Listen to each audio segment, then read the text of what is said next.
ಮಾನ್ಯ ನ್ಯಾಯಾಲಯದ ಆದೇಶದ ಅನುಸಾರ ಇವತ್ತು ಇಲ್ಲಿ ದಾಸನಪುರ ಸಬ್ ಮಾರ್ಕೆಟ್ನಲ್ಲಿ ಹಂಚಿಕೆ ಮಾಡಿರ್ತಕ್ಕಂತಹ ಮಳಿಗೆಗಳನ್ನು ನಾವು ಸಮಿತಿ ವಶಕ್ಕೆ ಪಡ್ಕೊಳ್ತಾ ಇದ್ದೀವಿ. ಮಾನ್ಯ ನ್ಯಾಯಾಲಯದ ಆದೇಶದಲ್ಲಿ ಇಲ್ಲಿಯ ಪೇಟೆ ಕಾರ್ಯಕರ್ತರಿಗೆ ಈ ಹಂಚಿಕೆ ಆಗಿದ್ದ ಮಳಿಗೆಗಳ ಬದಲಿ ಸಿ ಬ್ಲಾಕ್ನಲ್ಲಿ ಪಕ್ಕದಲ್ಲೇ ಸಿ ಬ್ಲಾಕ್ನಲ್ಲಿ ಬದಲಿ ಮಳಿಗೆ ಕೊಡಲಿಕ್ಕೆ ಅವಕಾಶ ಮಾಡಿಕೊಟ್ಟಿತ್ತು. ಸೊ ಅದರಂತೆ ನಾವು ಅವರಿಗೆ ಮನವಿಯನ್ನು ಕೂಡ ಮಾಡಿದ್ವಿ, ಬದಲಿ ಮಳಿಗೆಗಳಿಗೆ ಆಯ್ಕೆ ಕೊಡಿ ಅಂತೇಳಿ.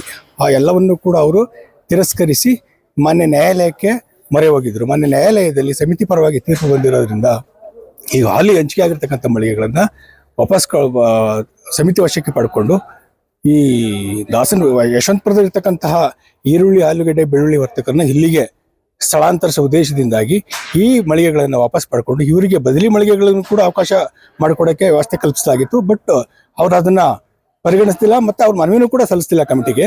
ಸೊ ಇವು ಮಾನ್ಯ ನ್ಯಾಯಾಲಯದ ಸೆಷನ್ ಕೋರ್ಟ್ನಲ್ಲಿ ಕೂಡ ಇವರು ಅಪೀಲ್ ಮಾಡಿದರು ನಮ್ಮ ನೋಟಿಸ್ನ. ಸೆಷನ್ ಕೋರ್ಟ್ ಮೊನ್ನೆ ಸೆಷನ್ ನ್ಯಾಯಾಲಯ ಕೂಡ ಇವರ ಅಪ್ಲಿಕೇಶನ್ಸ್ನ ರಿಜೆಕ್ಟ್ ಮಾಡಿದೆ ಮೊನ್ನೆ 19 ತಾರೀಕು. ಸೊ ದಟ್ ಮಾನ್ಯ ರಾಜ್ಯ ಉಚ್ಚ ನ್ಯಾಯಾಲಯದ ಆದೇಶದ ಅನುಸಾರ ಇವತ್ತು ಎಲ್ಲ ಮಳಿಗೆಗಳನ್ನ ನಾವು ಸಮಿತಿ ವಶಕ್ಕೆ ಪಡಿತಾ ಇದೀವಿ. ಸರ್ ಅವಕಾಶ ಕೊಡಬಹುದಾಗಿತ್ತು. ಈಗ ರೈತರು ಸಾಕಷ್ಟು ರೈತರು ಬಂದಿದ್ದಾರೆ, ರೈತರು ಬೆಳೆ ಎಲ್ಲಿಗೆ ಹೋಗ್ಬೇಕು, ಅದಕ್ಕೆ ಏನು ಪರಿಹಾರ ವ್ಯವಸ್ಥೆ ಮಾಡ್ತಾ ಇದ್ದಾರೆ ನೋಡಿ ಸರ್.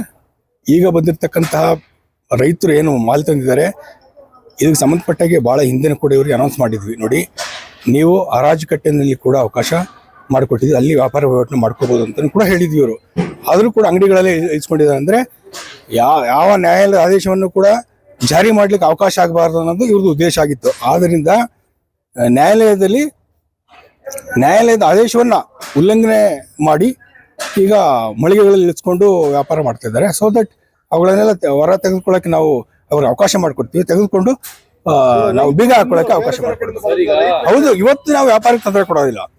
ಅವರು ತಂದಿರತಕ್ಕಂಥ ಉತ್ಪನ್ನಗಳನ್ನು ಮಾರಾಟ ಮಾಡ್ಕೊಳ್ಳಕ್ಕೆ ಅವಕಾಶ ಮಾಡಿಕೊಡ್ತೀವಿ.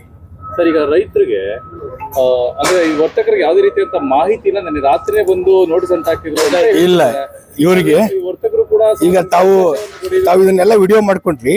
ಇವ್ರಿಗೆಲ್ಲವೂ ಕೂಡ ಸೆಪ್ಟೆಂಬರ್ನಲ್ಲಿ ಕೂಡ ನಾವು ಇವರಿಗೆಲ್ಲ ಮಾಹಿತಿ ಕೊಟ್ಟಿದ್ವಿ. ಸೆಪ್ಟೆಂಬರ್ ಪ್ರತಿಯೊಬ್ಬ ಪೇಟೆ ಕಾರ್ಯಕರ್ತರು ಕೂಡ ಇಂಡಿವಿಜುವಲ್ ಆಗಿ ಆದೇಶವನ್ನ ಮಾಡಿದ್ವಿ. ಸರ್, ಈಗ ವರ್ತಕರು ಹೇಳ್ತಾರೆ ನಾವು ಅವ್ರ ಕಾಲಿಗೆ ಬಿದ್ದಿದ್ದೀವಿ, ಇನ್ನೂ ಅವ್ರ ಮಾನವೀಯದಿಂದ ನಮಗೆ ದಯಮಾಡಿ ಕಾಲಾವಕಾಶವನ್ನು ಆದ್ರೂ ಕೂಡ ಸೆಕ್ರೆಟರಿ ಯಾವುದೇ ಮಾನವೀಯತೆ ತೋರ್ತಿಲ್ಲ ಅಂತ ಆರೋಪ ಕೇಳ್ಬರ್ತಾರೆ. ಇದೆಲ್ಲ ಸತ್ಯಕ್ಕೆ ದೂರವಾದ ವಿಚಾರ.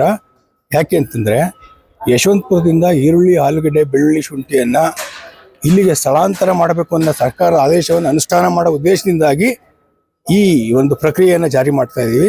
ಸೊ ದಟ್ ಎಲ್ಲ ಪೇಟೆ ಕಾರ್ಯಕರ್ತರು ಇದಕ್ಕೆ ಸಹಕರಿಸಬೇಕು ಅಂತೇಳಿ ಕೇಳ್ಕೊಳ್ತೀವಿ. 140 ಶಾಪ್ಗಳಿಗೆ ಇವತ್ತು ಸಮಿತಿ ವಶಕ್ಕೆ ಪಡ್ಕೊತೀವಿ. ಸರ್, ಕರ್ನಾಟಕದಲ್ಲಿ ಇಲ್ಲೂ ಕೂಡ ಇಲ್ಲದೆ ಇರೋದು ಈ APMC ಮಾತ್ರ ಮಾಡ್ತಿದ್ದಾರೆ, ಸೆಕ್ರೆಟರಿ ಇದು ಕೈವಾಡ ಇದೆ ಅಂತ ಹೇಳಿ ಆರೋಪವನ್ನ ಮಾಡ್ತಿದ್ದಾರೆ. ಅದೆಲ್ಲವೂ ಸತ್ಯಕ್ಕೆ ದೂರವಾದ ವಿಚಾರ. ಮಾನ್ಯ ನ್ಯಾಯಾಲಯದ ಆದೇಶವನ್ನು ಅನುಷ್ಠಾನ ಮಾಡೋದೇ ನನ್ನ ಕರ್ತವ್ಯ ಅಷ್ಟೇ. ಥ್ಯಾಂಕ್ ಯು, ಧನ್ಯವಾದಗಳು ಸರ್.